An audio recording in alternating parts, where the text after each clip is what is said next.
जुड़े हैं हमीरपुर संसदीय क्षेत्र से। जो राष्ट्रीय देवभूमि पार्टी है उसके जो प्रत्याशी हैं वो मिस्टर जगदीप ठाकुर जी, वो जो जगह जगह अपने जो प्रचार अभियान में जुटे हैं, काफ़ी लंबा चुनाव क्षेत्र है, तो उनसे पूछते हैं कि किस तरह की जो अपेक्षाएं हैं लोगों से आपकी, और लोग क्या चाहते हैं, बेरोजगारी को लेकर क्या कहते हैं, भ्रष्टाचार को लेकर क्या कहते हैं, जो आज तक सरकारें रही है उन्होंने लोगों के लिए क्या किया है। तो जगदीप ठाकुर जी का स्वागत है, आइए बात करते हैं। नमस्कार। जगदीप ठाकुर जी, आपका स्वागत है। हम जानना चाहेंगे कि आप राष्ट्रीय देवभूमि पार्टी से प्रत्याशी हैं हमीरपुर संसदीय क्षेत्र से, तो आपका जो मुकाबला है, जो 18 साल से सांसद रहे हैं हमारे हमीरपुर लोकसभा क्षेत्र से, मिस्टर अनुराग ठाकुर जी, तो जो जिन पर हाथ एक उन जो मोदी जी हैं प्रधानमंत्री देश के, उनका हाथ उन पर है, केंद्रीय मंत्री रहे हैं, तो सबसे बड़ा एक राजनीतिक पार्टी है, दूसरे कांग्रेस के भी जो प्रत्याशी हैं, तो क्या अपेक्षाएं आपकी, जो चुनाव आप लड़ रहे हैं, किन मुद्दों को लेकर आप लड़ रहे हैं, जनता के बीच जा रहे हैं। तो राष्ट्रीय देवभूमि पार्टी का जो मेन एक जो उद्देश्य है लोगों को लेकर, युवाओं को लेकर, तो क्या मुद्दे हैं जो आप अगर आप यहाँ से जीत हासिल करते हैं, कामयाब होते, तो क्या आप लोगों को लिए अपेक्षा करेंगे और इन बड़े जो राजनीतिक दल हैं इनसे कैसे लड़ेंगे? जी सर। नमस्कार जी, आपके चैनल का बहुत बहुत धन्यवाद। पहले तो मैं आपको ये क्लियर कर दूं कि हमारा पहले संगठन था जिन्होंने हिमाचल प्रदेश के सबसे बड़े बड़े आंदोलन किए सामान्य वर्ग के लिए, क्योंकि सामान्य वर्ग हमारा पिछड़ता जा रहा है। पिछले 75 साल से हमारे सामान्य वर्ग के नाम पर एक भी योजना, एक भी नीति नहीं बनाई गई। और जहाँ तक बात अनुराग ठाकुर जी की करें, 18 साल से सांसद हैं, लेकिन बिलासपुर के लिए उन्होंने कुछ नहीं किया है। बिलासपुर के लिए जो स्टेडियम बिलासपुर में बना है लूनू मैदान में, वो उसको धर्मशाला ले गए, उनको मतलब इंटरनेशनल स्टेडियम बना दिया धर्मशाला, जबकि बिलासपुर सबसे अच्छी लोकेशन पर था और यहाँ का जो रोजगार था और पर्यटन था वो उससे बढ़ावा मिलना था जी। और बात करें चुनाव की जी। और मैं जो ये प्रचार कर रहा हूँ ये मैं नंगे पांव कर रहा हूँ और 250 दिन से ज़्यादा मैं अंत्याग पे हूँ। 27 अगस्त से हमारी अंत्याग यात्रा चली थी, उसके बाद मैं अंत्याग पर लगातार चला हूँ।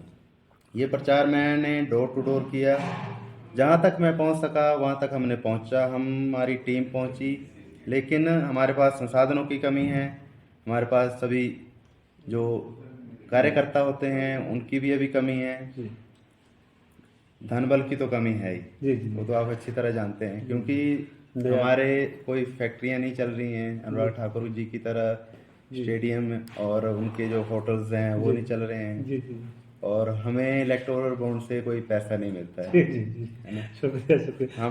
सर ये एक मैं जानना चाहूँगा, एक बहुत अच्छी बात कही है उन्होंने कि एक नया राजनीतिक दल है, अभी उभरा है, एक छोटे से जो एक बड़ा मिशन इन्होंने लिया है सामान्य वर्ग के लिए, उससे जो इनका जन्म हुआ है, उसके बाद जब इन्होंने देखा कि जो सभी बड़ी दल हैं, चाहे कि यहाँ पे भाजपा की सरकार है या हिमाचल में या कांग्रेस की रही है, तो उन्होंने जो जिन मुद्दों को लेकर इनका कहना है कि राष्ट्र जो चले हैं तो हल नहीं हो सका समस्या का निराकरण, इसलिए उन्हें अपना राजनीतिक दल बनाना पड़ा, यही उद्देश्य है।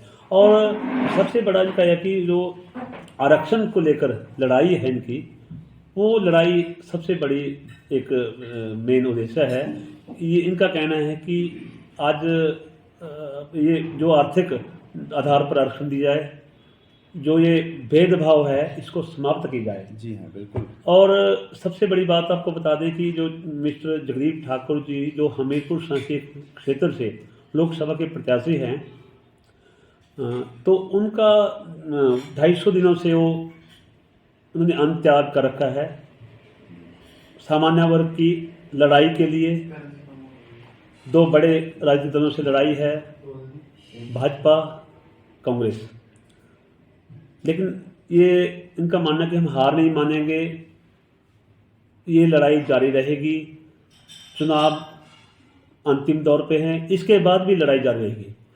250 दिनों से इन्होंने अन्न त्याग कर रखा है उन लोगों के लिए जिनके लिए लड़ाई लड़ रहे हैं। समाज के लिए, युवाओं के लिए, बेरोजगारों के लिए। और सबसे बड़ी बात आपको बता दें, बतौर मीडिया के होने के बाद भी जब हमने देखा, हमारे घरों में इनका आना हुआ, तो हमने देखा कि जहाँ पे तापमान 40 और 42 डिग्री चल रहा है हिमाचल में भी, तो ये लोग जो प्रत्याशी है हमीरपुर संसदीय क्षेत्र से राष्ट्रीय देवभूमि पार्टी के जगदीप ठाकुर जी नंगे पांव चल रहे हैं। तो हमारी भी आंखों में आंसू आ गए, हमारा दिल रो पड़ा ये देखकर। तो हमने अपना एक जिम्मेदार नागरिक होने की, जिम्मेदार मीडिया होने के एक वो अपना फर्ज समझा कि इनका इंटरव्यू दी जाए कि ये जो इतनी बड़ी लंबी लड़ाई लड़ रहे हैं लोगों के लिए, आखिर कब तक मुकाम पे आएगी। तो जगदीप ठाकुर जी अब जैसे आज अंतिम एक दिन है चुनाव का, तो आप लोगों के बीच में गए हैं, जैसे आपको बहुत से लोग मिले होंगे, उन्होंने आपसे कुछ अपेक्षाएं भी रखी होगी, कुछ समस्याएं भी बताई होगी। तो चलो, चुनाव के बाद भी आप क्या उसको लड़ाई जारी रखेंगे, क्या करेंगे और क्या कहेंगे, और लोगों से जो आपके एक वो है अनुरोध, वो क्या रहेगा कि आपको वोट दें? जी देखिए भाई, आज़ादी की लड़ाई में जब आज़ादी की लड़ाई चल रही थी तो भगत सिंह जी फांसी चढ़ गए थे हंसते हंसते। जी उनको ये पता नहीं था कि ये लड़ाई कितनी लंबी जाएगी। जी हम भी उसी तरह चले हैं, अगर हमें भी जो बलिदान देना पड़ेगा हम देंगे। लेकिन ये लड़ाई छोटी लड़ाई नहीं है, बहुत बड़ी लड़ाई है। 75 साल से सरकारों ने इसको वोट बैंक बना के रखा है, अपना आरक्षण को वोट बैंक बना के रखा है और इसको बड़ा। नमस्कार जी, मैं जगदीप ठाकुर। मैं 27 अगस्त से अंत्याग पर हूँ और जब से मैंने नामांकन भरा है मैं नंगे पाँव पूरे हमीरपुर में जनता के घर द्वार तक पहुँचा हूँ। और जहाँ तक रिस्पांस की बात है तो बहुत अच्छा रिस्पांस मिला है, माताओं बहनों से भी और युवाओं से भी। खासकर जो